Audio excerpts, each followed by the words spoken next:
recently wanted to create a roadmap for AI automation learning. And then I thought, okay, what should I use? Cursor, Lovable. Then I received an email from Manus saying that I have been approved to use their system. So I thought, okay, it would be interesting to test all of them.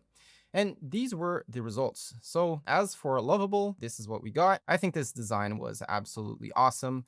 Then as for Manus, this is what we got. It's a complete website. Yeah, I think it's more stable. Like it's already like a finished product to be honest. Then I tried using Cursor with Gemini. This was Gemini 2.5. Then I also used Cursor along with Claude 3.7, which brought me this result. We'll go through each one of them, placing some scores on maintainability, ease, design, and content. So first of all, maintainability.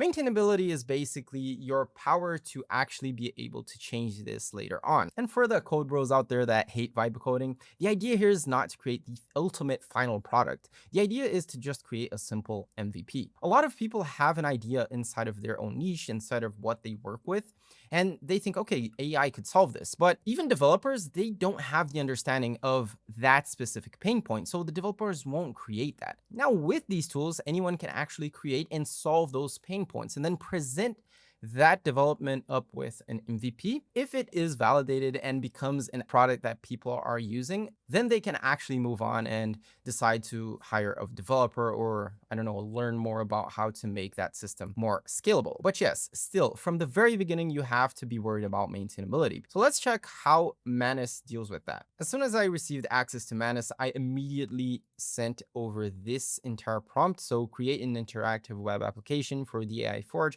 using HTML, CSS, and JavaScript that displays comprehensive. So yeah, the prompting is quite large, but you get an idea of what I instructed it to do. So I wanted a roadmap that could serve for non-technical people to understand AI automation and like know where to get started or what are sources they can use to learn things through their journey. And I really felt like the problem with the maintainability for Cursor is that it seems to be a huge effort for it to do minimal things. So for an instance, if I prompt in something like, so change the color of the start learning button to green. If I head back to the website, it's still red. I'll change the start learning button color to green right away. Let me make that update for you. I don't know if it delivers it immediately or if I have to F5 this. And this, like, for me is the problem with Manus because it's been like a minute or two and it goes through each file. It seems like it's reading the entire code to understand like the context and all for it to then apply the changes. Still, it hasn't applied the changes. So the maintainability of Manus for me is the worst of them all. First, because of this, and then because I didn't see any project from Manus. Like if you go over to the use cases, you'll see a lot of different project that was created using Manus. None of them actually uses code that you'll understand. It doesn't really need to use a framework. It doesn't need to use like React or Next.js to build the entire code, but it would be interesting if it did so because it's really hard to maintain a project that, yeah, now I don't have enough credits to continue, so we won't be able to see it changing the color to green. And that's unfortunate. But still, this is what it did. So it read the entire HTML, then it read the style CSS. It started to edit the CSS, and that just goes on spending more and more credits, which I don't know, it seems a bit off. It seems like it doesn't understand like in which context it is. One practical example of why I think Manus falls off in maintainability is this professional teleprompter right here. You'll see that it created the entire teleprompter. That's okay. So you have all this, you can click start scrolling and then it naturally does.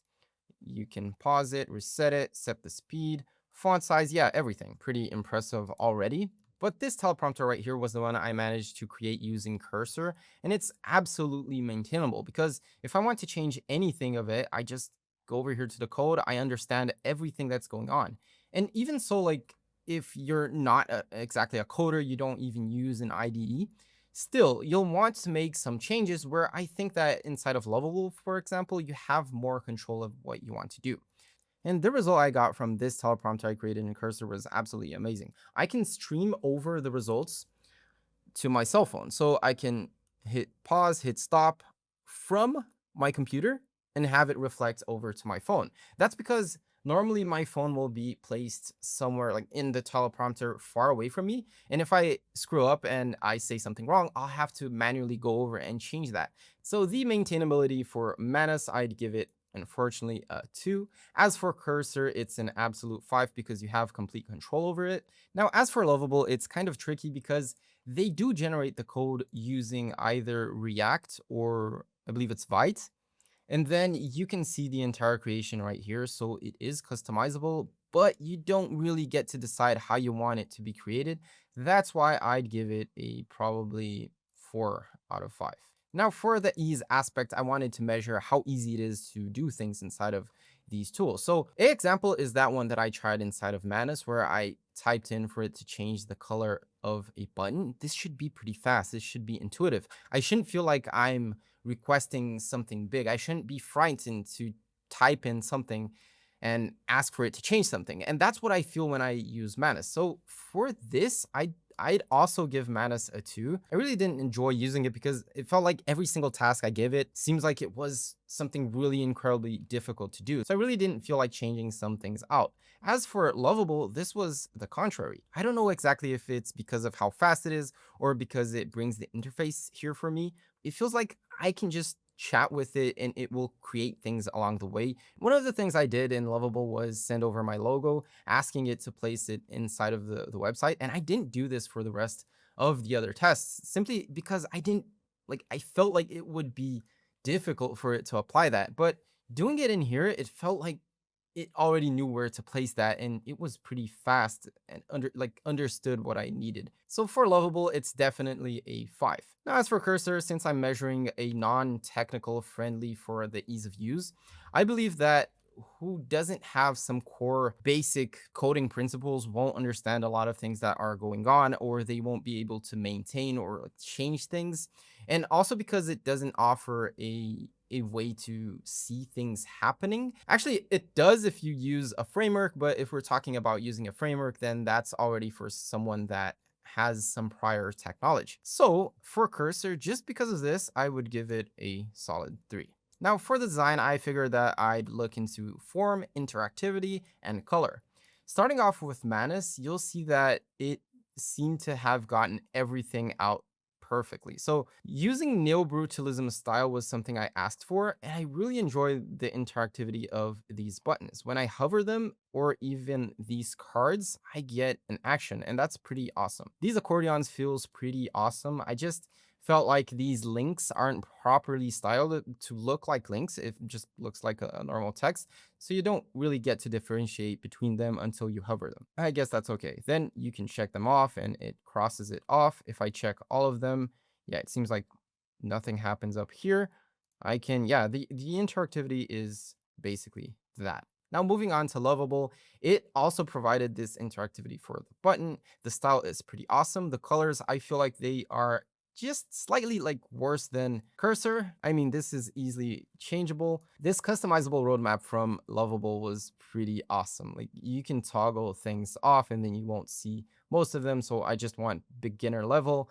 If I just want intermediate or advanced, then I can search through categories. This is really awesome. I really like this.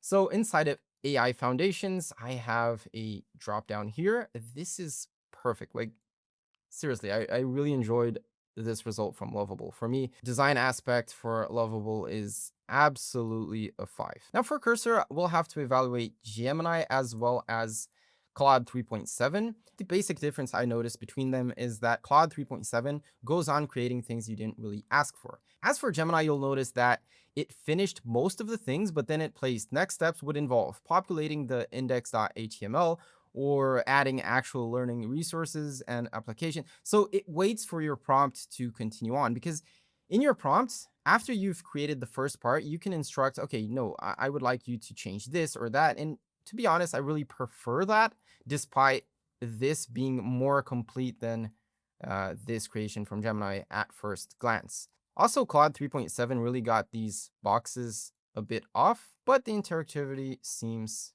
pretty on point. So to be fair, and especially because of Gemini, I'd place Cursor with a 3, a Manus with a 4 in the design. Now, as for the content, I was pretty lazy to create this. So one of the requirements inside the prompt was for it to search for each one of those sources. And that is not being really fair with Lovable because Lovable doesn't have a searching tool. But to be honest, this is pretty easy for them to hook up. If they have an agent, and they do have an agent, they could just add a tool or an MCP like Firecrawl's MCP or Bright Data, or yeah, any other scraper that could scrape the website and fetch for these sources. Just by them hooking that up, they would have access to a lot more things and actually get working links done. Because if you look at Lovable's results, let's go over here and click on, let's say, Introduction to AI Automation article, you'll see that it's not working. If you scroll down over to low code, let's say, yeah, in here, you can open this up. Let's see if this one is working.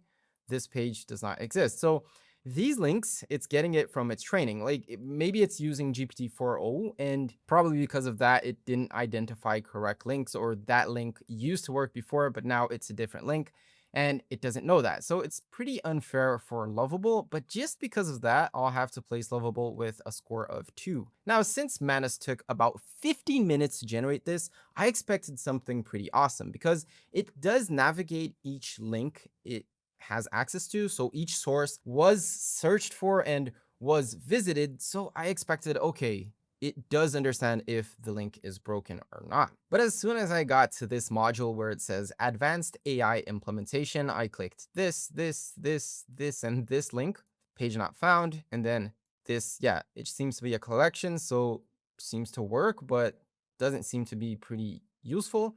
And then a medium link that also doesn't work. And finally, yeah, we got to a link that worked. So out of 5 links, only 2 of them worked, and that was pretty frustrating. So from what I expected from Manus to actually provide insightful sources, it was really frustrating. So despite that, it did get some links right. The texts were all pretty fine. And so only because of that, I'd give it a 3. Now for Cursor, it's a bit tricky because Cursor does have a browsing tool, but also we're using Gemini 2.5 as well as Claude 3.7. And because of that, maybe in their training, since their training is more recently, they have those links. So we don't actually know if it's because of Cursor or because of the LLM that these results are getting in. But still, these are pretty awesome results. If you click that first link, you actually get a pretty insightful page. Then as for this one, it got it wrong. For Coursera, it is right. Let's drop down to Zapier. This seems right too. Now this one was using Gemini, so let's see how Claude 3.7 performed. One of these first ones. So Zapier along with Zapier AI Tools Guide. This first part is correct. The second one isn't.